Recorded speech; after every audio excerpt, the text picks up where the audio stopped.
If you watched Nickelodeon from around 2009 to 2012, you may remember a show called BrainSurge. If you don't remember a show called BrainSurge, you may remember this. Take a look again. Okay, go ahead. She's got a nice jump. Seriously, every time I've tried to talk to someone about the show, they have no idea what I'm talking about until I bring up the grid. Speaking of memory, it was the name of the game as 6 contestants faced off in various quick-thinking challenges. The show first premiered on September 28, 2009 and was hosted by Jeff Sutphin, who doesn't have many other notable roles as he mostly works as a producer. I always liked this show as a kid because it made 9-year-old me feel super smart and helped fuel the development of the massive egotist you see before you today. Let's have a look at Nickelodeon's BrainSurge.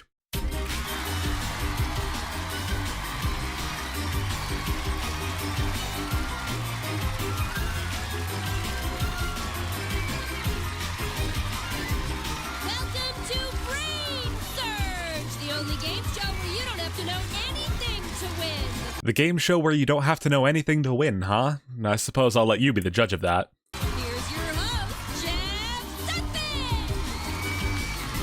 Woo! I am Jeff, and I love my job because that's what it's like for me to come to work every day. Welcome to BrainSurge. That's what it's like for you to come to work every day? I think anyone could do that. The show where you need a great memory and super concentration skills. Let's meet the stars of today's show. Like with most game shows, it's time to meet our contestants and learn a fun fact about each of them. Like all of the Brainiacs. That's Jessie. She can juggle beanbags and tennis balls. Can she juggle other things? If I give her baseballs, is she just gonna... Sam's dad once paid him $50 to cut his hair. Daphne has over 100 pairs of shoes, including the ones she has on. Tyler plays second base and wants to be a professional ball player one day. Camille loves to sing karaoke. TJ is a thrill seeker who loves to ride roller coasters. Sir, this is BrainSurge, not eHarmony. Calm down. One of you guys today is going to go home a champion and have a chance at over thousands of dollars in prizes, plus a head-to-toe sliming. You guys are going to be competing in 3 intense levels of brain games. And this first level is full of visual puzzles that are going to test your ability to see things quickly. You're going to use the special game pod you got in front of you to lock in your answers. So what is the game pod supposed to be? A brain? What are these folds here? Why is it green with pink dots? It looks like a fart. At the end of this level, the 4 of you with the most points are going to move on to the next level. And the other 2, well, you're going to have to go down the brain drain. Contestants who lose get sent down the brain drain, a slide filled with foam that goes God knows where that comes out of an ear? Some weird stuff goes on at Nickelodeon, man. Level 1. Level 1 is a series of brain teasers. The first round is worth 10 points, the second is worth 20 points, so on and so forth till 50 points, and then one last question worth 100 points. Our first round is simple, keep track of which kid gets hit the most. These kids are about to play a game of dodgeball. Keep track of which kid gets hit the most.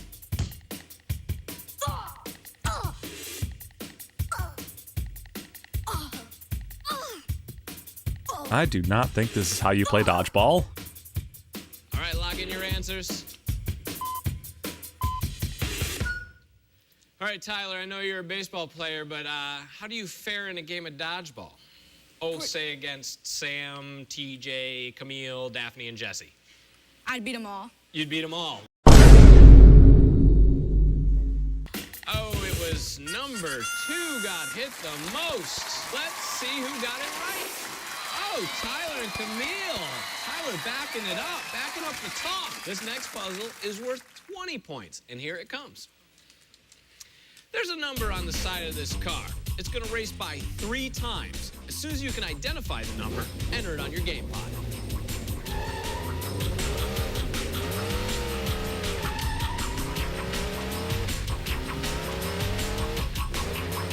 I really wish I could go back in time to 9 or 10-year-old me and see how many of these I would get right, because now as an adult, it's pretty easy for these early ones. All right, Sam, Jessie, Daphne, Camille, congratulations. Give yourself 20 points.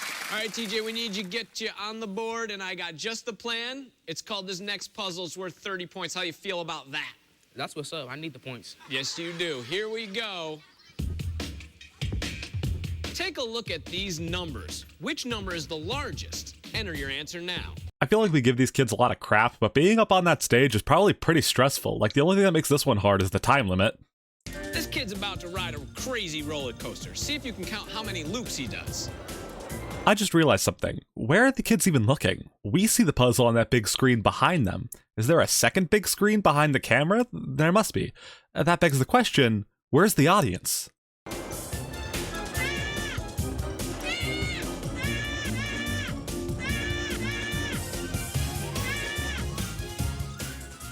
How many loops did the roller coaster do?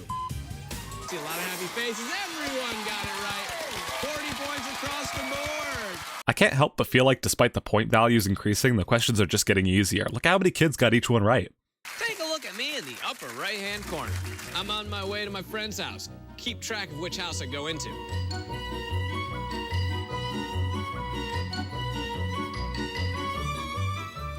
Which house did I go into? Daphne, don't you live in that neighborhood?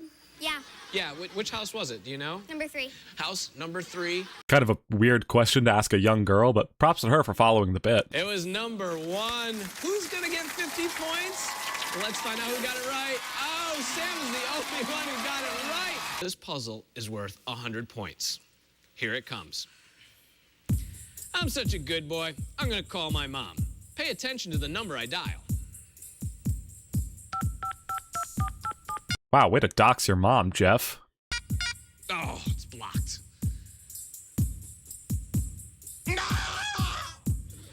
What were the last 3 digits of the number I dialed? Last question worth 100 points and they don't even ask for the full number? Does the serial position effect mean nothing to you? 4, 8, 7. Let's see who got it right. Jesse's the only one who got it right. Give yourself 100 points. Awesome. Nice job, Jesse. As a kid, I always wanted to go on this show, but as an adult, I realized the pressure would 100% have gotten to me too. Daphne and Tyler, you guys played a great game. And before we send you down the brain drain, let's see what you've won. Congratulations, you've won Nick Arcade gift certificates. Nick Arcade is where you can buy video games based on all your favorite Nickelodeon shows. All that and a bucket of slime. Tried to figure out exactly what Nick Arcade was, but all I found was an old 1992 game show.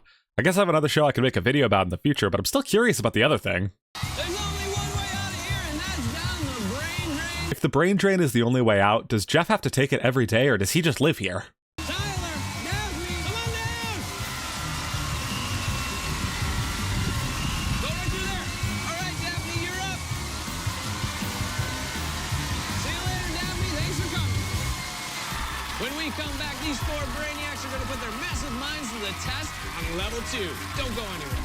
Luckily for us, the upload I found includes the commercial break, so it's time to kick back with some 2010 nostalgia. Let's take a ride with the magic of my little... I've only ever watched Friendship is Magic. Did they used to have cars? How are they able to drive cars on account of hooves? Do they have to buy car insurance? Is there a pony whose cutie mark is just the State Farm logo? A DVD too, while supplies last. The charms. They're swirled. Did you see that? Whoa! Wait, over there. What? Whoa! They should make a movie that's like the Blair Witch Project, but with the Lucky Charms leprechaun. Well, here's more BrainSurge on Nick. Looks like we're back with more BrainSurge and back for round 2. What the hell is that? Yes, round 2 features a terrifying giant Jeff head, complete with moving eyes, and you better believe it eats kids. Mommy, is the floating head going to eat us? Yes, Charlie! Yes, he will! After getting to know the remaining contestants a little more, Jeff reads a story from Jeff's big book of super fantastic true chronicles of truth that are absolutely true. and then quizzes them on the story they just heard. Get one wrong, and I always wanted to be a pirate when I grew up, so that's why I enrolled in Longhand Silver's pirate school. Principal Pegleg said I had to buy a backpack because some guy named Davy Jones had dibs on all the lockers. I needed a compass to find my way to gym class, where we juggled real cannonballs. well, that puts you way above Jessie. She can only do beanbags and tennis balls. I had to swab the deck after school. That's my story, and it's all true. All right, I'm gonna ask the questions. You're gonna lock in your answers by sitting down. If you guys hear this noise, that means you're right. If you hear this noise, TJ, would you demonstrate by sitting down for me? TJ. Oh, that's the sound. That's the sound. Stand up. And you're going to want to hang on for the ride. All right, Jesse? First question. What type of noisy bird talked back to my teacher? A parrot? Let's find out. Nice job. Time is running out. Throw me out an answer. Art class? Art class? Oh, TJ, hang on. You're going for a ride.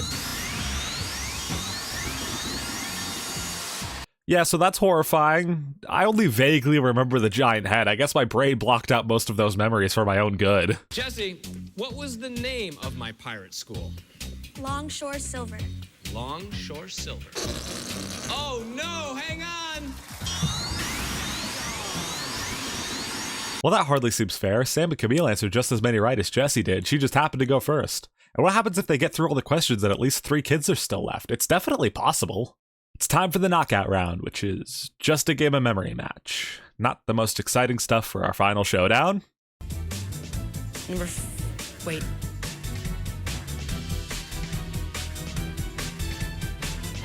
I need an answer, Sam. Number 14. Number 14. Oh. And what happens here if they clear the board? Do they have to pull up a new one?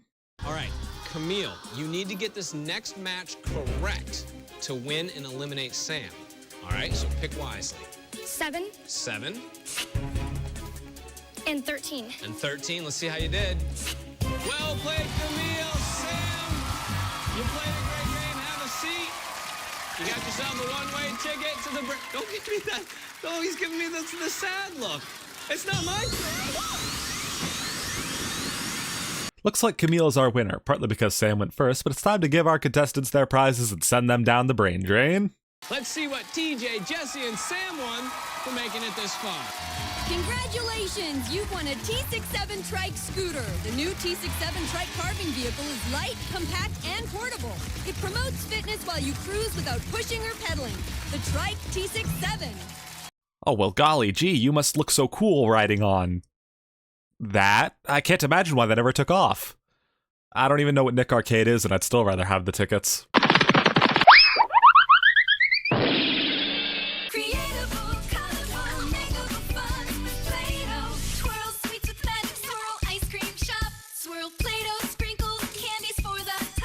If I'm not supposed to eat it, why does it look like food? Cocoa Court now in session. Your Honor, you've got to keep Cocoa Puffs away from me!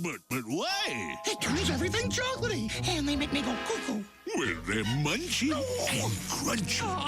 Now, what's wrong with that? Objection, Your Honor. Please stop attempting to goad my client. It's okay, Sonny. We're gonna get you the help you need.